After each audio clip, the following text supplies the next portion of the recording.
مساء الخير، ازيكم عاملين ايه؟ النهارده هنتكلم عن شخص انا بحبه جدا وشايفه من احسن الناس لو ما كانش احسنهم اللي بيعمل الشغلانه اللي هو بيعملها، وهي الستاند اب كوميدي. والشخص ده هو علي قنديل. بس يرفع ايده اللي اتبسط بس يرفع ايده. صل على النبي. علي قنديل معرفش ليه من ساعه ما طلع وعليه شويه اراء جدليه كده، دايما هو بولارايزنج جدا. انت بتحبه جدا وبتحضر له حفلات وبتحب فيديوهاته على اليوتيوب، يا ما بتحبوش ومستغربه واللي شايفه تاني كل مش عارف ليه الصراحه. انا الراجل ده متابعه من زمان قوي قوي قوي يا جماعه، وانا بحب الستاند اب كوميدي من زمان. في فيديوهين او ثلاثه على الشانل يعني بتكلم على الستاند اب كوميدي، وفي ريفيو لحفلتين كمان، واحده لذا هاي فايف وواحده لليت. وعلى قد ما انا حضرت قبل كده لعلي قنديل اكتر من مره، وفي واحده مؤخرا بتاعت اركان ما عملتش عليها ريفيو معرفش ليه، بس انا بحب الراجل ده جدا. يعني بالمناسبه الستاند اب كوميدي من ضمن الحاجات اللي يعني تحس عامل زي الراب كده، مؤخرا بدات تاخد رونق شويه وبدات تبيع وبدا يبقى فيها حفلات والناس بتحضر وكده، ودي حاجه بالنسبه لي ممتازه جدا وحلوه جدا، لانه من الفنون اللي معلوش اللي يعني عارف انت الصفقه الحلوه اللي بتيجي النادي بتاعك من غير صداع. انت بتنام تصحى تلاقي في صفقه كده عندك، لا احسن لاعب في الموسم. هو فن ما حولهوش صداع كتير، الناس اللي فيه بيحبوا بعض ومعظمهم صحاب، ومعظم الناس دي طالعه من ايدي ناس تانية اقدم شويه زي جورج وزي طبعا علي قنديل. طيب ليه علي قنديل انا بشوفه احسن ستاند اب كوميدي في مصر ومن احسن الناس كمان على مستوى العالم؟ انا متابع برضه ناس بره وشايف ان هو افضل من ناس بره كتير.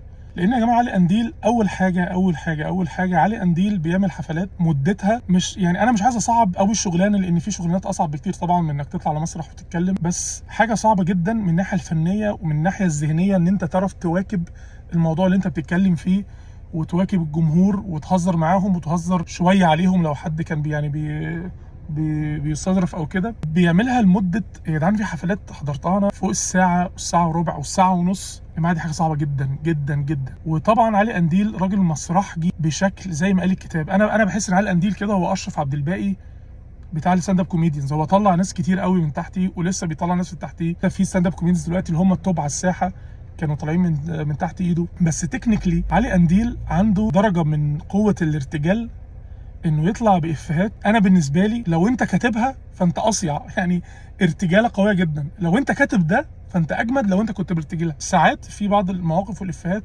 والمواضيع والانجلز اللي بيجيبها زي بيتكلم فيها، بحس ان انت اصيع ان انت لو كنت كتبتها. لان الستاند اب كوميدي، ودي حاجه قلتها قبل كده، انه يا اخوانا ملكه الوقوف على المسرح والتنكيت عليه، وانك تفتح موضوع وتهزر وانك عارف ان انت بتقول مثلا 20 جمله وفي الجمله 21 في افيه، فانت بتقوله كانك لسه قايله دلوقتي وانت اصلا كاتبه ومتمرن عليه 100 مره. فده تمثيل وتمثيل قوي كمان. يعني انت لو قاعد مع اصحابك على القهوه وبتقول افيه، ده وليد اللحظه انت بتضحك معاهم اصلا كانك سامعه من حد تاني مع انه انت اللي قايله. لكن انك تبقى عارف مستني لحظه معينه، هنا هتقول افيه، هنا في بانش لاين، هنا في سيت اب، هنا الكلوزر بتاعتي، هنا ما اعرفش ايه، هنا انا هلينك بحاجه قلتها في اول الحفله هقولها هنا تاني واربطها، والناس تاخد ثانيه كده لحد ما تفهم. لايف طبعا شفت كيفن هارت طبعا لان هو ممثل، وديف شابيل ولويس سي كي وناس كتير جدا بقى مش هقعد واسمه ده. في ناس قديمه، في راجل كده بوني تيل كده قديم دايما بنسى اسمه. الناس دي كلها يا جدعان اللي بيوصل 40 دقيقه ده بيعملوا له تمثال. ديف شابيل الحفله بتاعته اسمها ذا كلوزر قعدت 50 دقيقه،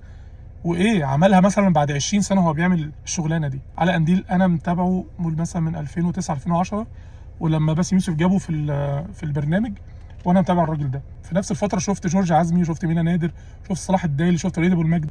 بعد فتره كده كان الموضوع خلاص بقى الناس زهقت ومبقاش جايب همه وهو اللي كمل.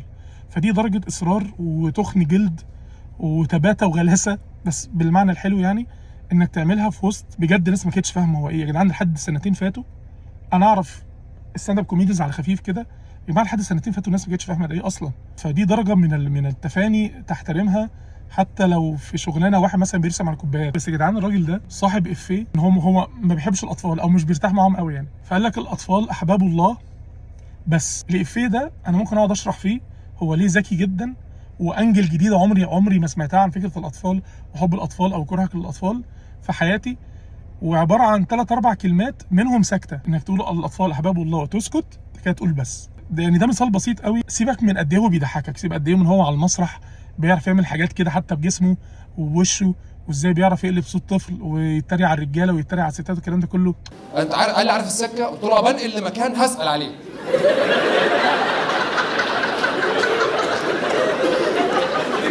انا كنت معلمه بسحابه. الانجلز يا اخي، الانجل يعني ايه الموضوع اهو، والافيه اهو. ازاي تبص على الموضوع والافيه من زاويه جديده، ازاي تقول جمله او حاجه الناس ما قالتهاش قبل كده. كام واحد يا جدعان يتكلم في موضوع الرجاله والستات، وكام واحد يتكلم في موضوع الكوره، وكام واحد في السياسه، وكام واحد يتكلم على اختلاف الثقافات اللي بين المحافظات في مصر، وكام وكام وكام. الشاطر هو اللي بيجيب انجل جديده ومخه دايما شغال انه يبص على الحاجه بشكل مختلف. اي موضوع في الدنيا قابل للضحك والنقاش، لسه في مناطق بتلمع محدش بص عليها قبل كده، محتاج بس انك تبص عليها من حته معينه بتلمع فتجيب ضحك وتجيب موضوع. طيب علي قنديل يا جدعان في حفلات كامله بيحكي معاناته وهو بيعزل معاناته وهو مع صناعيه وما اعرفش ايه وبتاع، بس هو هنا ما بيحكيش وبيتريق، هو هنا بيتكلم في موضوع اوريدي، بيتكلم في فكره الصناعيه، بيتكلم في فكره المواعيد في مصر، بيتكلم. فهو مهما قال افيه وبان ان هو بيتريق، لو شفت الفيديو مره تضحك وخلاص، شوفه تاني تحس انه ايه، لا الموضوع قابل انه يتقشر، يعني طبقه انت ما شفتهاش.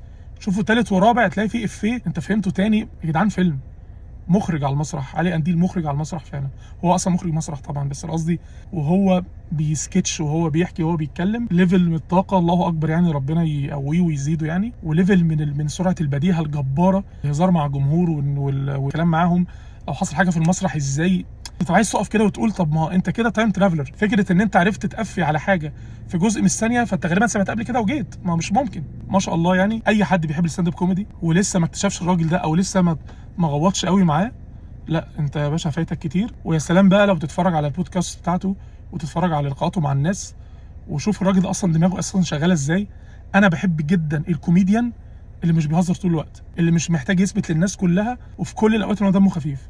اطلع اتكلم بجد. الكوميديان شخص جاد جدا، بيعبر عن الموضوع اللي هو شغله بشكل يضحك بس، لكن هو مش اراجوز يعني. بس وشابوه على قنديل. باشا انت فين في مدينة نصر؟